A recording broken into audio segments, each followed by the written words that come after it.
Firmalle hitsikoneen hankinta. Äsken kävin hakemassa tuosta Iisalmen rautaosasta uuden Kempin Minarkin. Katsotaanpa mitä tämä on syönyt.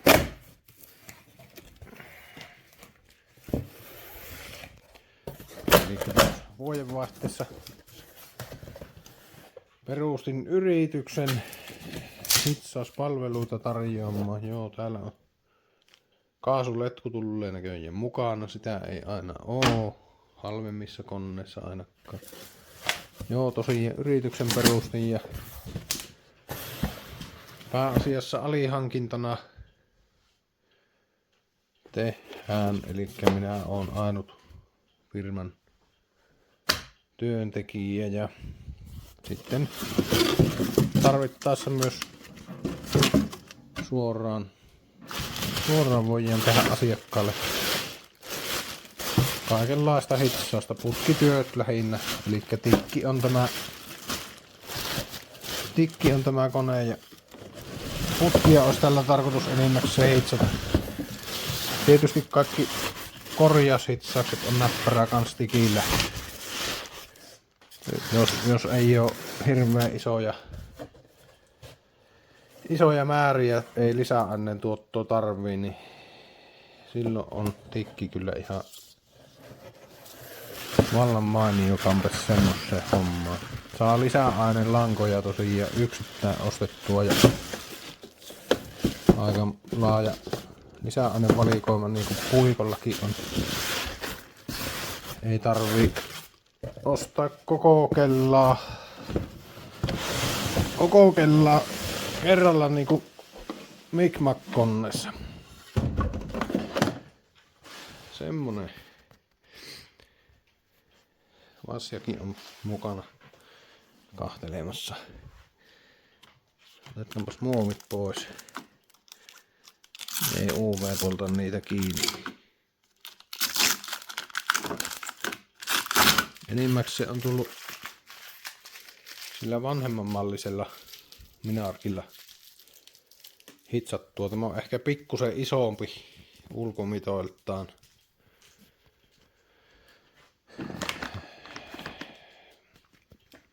Ulkomitoiltaan vähän isompi. Paino on varmaan suunnilleen saman verran. Tähänhän sai vesilaitteen myös. Elikkä esimerkiksi alumiinin hitsauksessa tämä on vaihtovirtalaite myös, niin alumiinin hitsauksessa joskus hyvinkin tarpeellinen. Pitempiä hitsejä varsinkin jos hitsattaa ja isompia virtoja jos käytetään.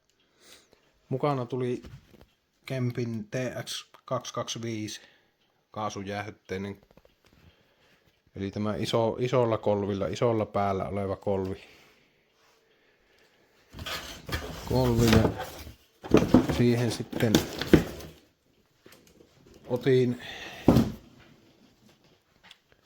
otin myös vaihtopäitä. Tämä oli sillä fleksikahvalla. Sitten otin S-mallin kahvan tuon kaulan.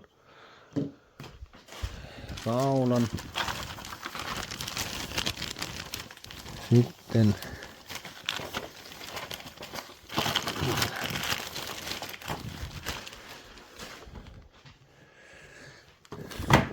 isoja kaasulinssejä, 11K kuppia. Mulla on tuolla pienempääkin on. Nämä ei oikeastaan oo varsinaiseen putkihommaan välttämättömiä. Mutta jos on tarvista saada semmoista hienompaa, vähemmän hapettunutta hitsiä, niin tuo on ihan hyvä siihen.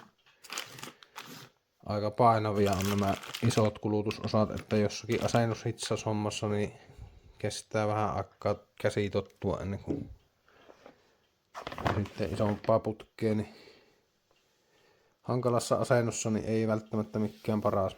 Pikkukolvi sitten siihen hommaan. 8 metrin kaapeli niin yltää sitten vähän kauemmaksikin. Asennushommissa on oikeastaan minimi on tuo 8 metriä. Sitten 5 metrin maattokaapeli. Sitten mikä erikoisuus tässä oli, kulutusosasarja tuohon peittauslaitteeseen näköjään. Ja sen takia otin tämän, tai myyjä suositteli, että saa vaihdettua sitten tämän koko pään, että ei tarvitse niitä yksittäisiä kulutusosia ruveta vaihtelemaan tästä päästä. Eli saa koko tämän pään pyöriteltyä irti ja sitten vain tuo peittauslaite tilalle. Niin saa nähdä miten paljon käyttöä tulee tälle, mutta jossakin tarkemmassa hommassa niin on varmasti suihkupullo. Tämä on vissiin niin huuhtelua varten. Saapi hapot huuheltua ja neutralisoitua. Well clean. Täällä vissiin tipataan siinä on jonkunlainen semmonen hiiliharja ilmeisesti, niin fosforihappoa tuonne ja sitä tipataan siellä ja sitten elektrolyysillä fosforihapolla. Tuossahan tuo ihan ohje hyvin yksinkertainen ja helppo. H3PO4 eli fosforihappo 10–60%. No mullahan löytyy sitä tuolta kaapista ja sitten vesihuuhtelu. Eli ei tarvi neutraloida edes. Ohjeessa vaihtaa nuo kulutusosat, mutta ottaa tuo irtopään tosiaan, niin ei tarvi tuohon jumppaan lähteä joka kerta. Otat vaikka rintataskusta vaihtopään ja ei muuta kuin hitsit kirkkaaksi.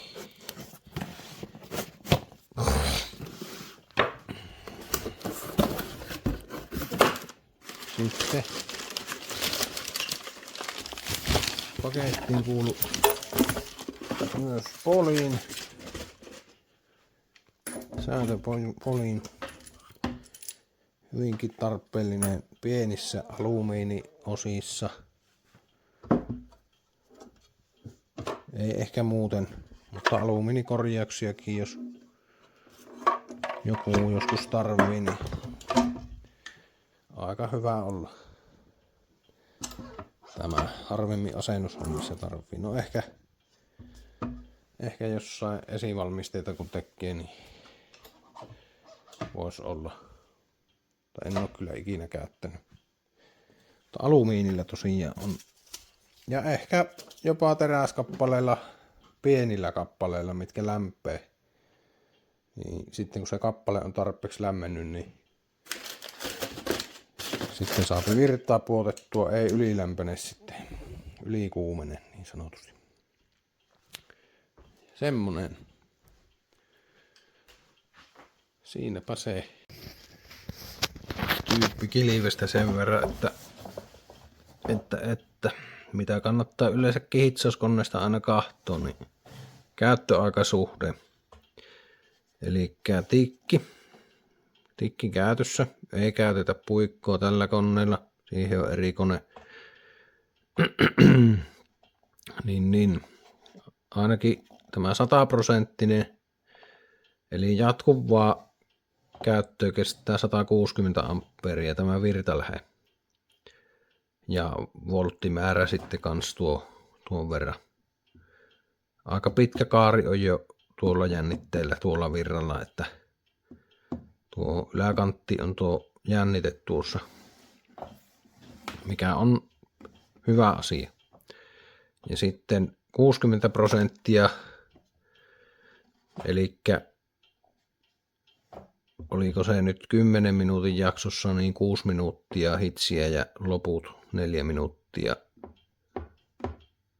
Jos en väärin muista, niin jäähytystä on sitten, niin kestää 170 ampeeria, mikä on aika hyvää tämän kokoiselle pienelle koneelle. Semmoista perusasennushitsausta. Ei ehkä mitään pitkiä konepajakarveja tällä sillä lailla, mutta tikki on tietysti semmonen, että ei välttämättä niin käytetä yhtä soittoa sille älyttömiä määriä. Sitten maksimivirta, mitä koneesta saa ulos, niin on tuo 220. 220 ja sulakekoot näkyy tuossa sitten. Ja joo, tosiaan jos vertaa niin kuin halpiskoneisiin, niin tällä standardilla, millä tämä on mitattu, niin tämä mitataan plus 40 asteisessa lämpötilassa. Eli nämä kestää sitten ulkokäytössä niin vielä ehkä paremmin. Eli nämä on silleen niin kuin alakanttiin nämä arvot. Ja todellisuudessa kestää vähän enemmän sitten.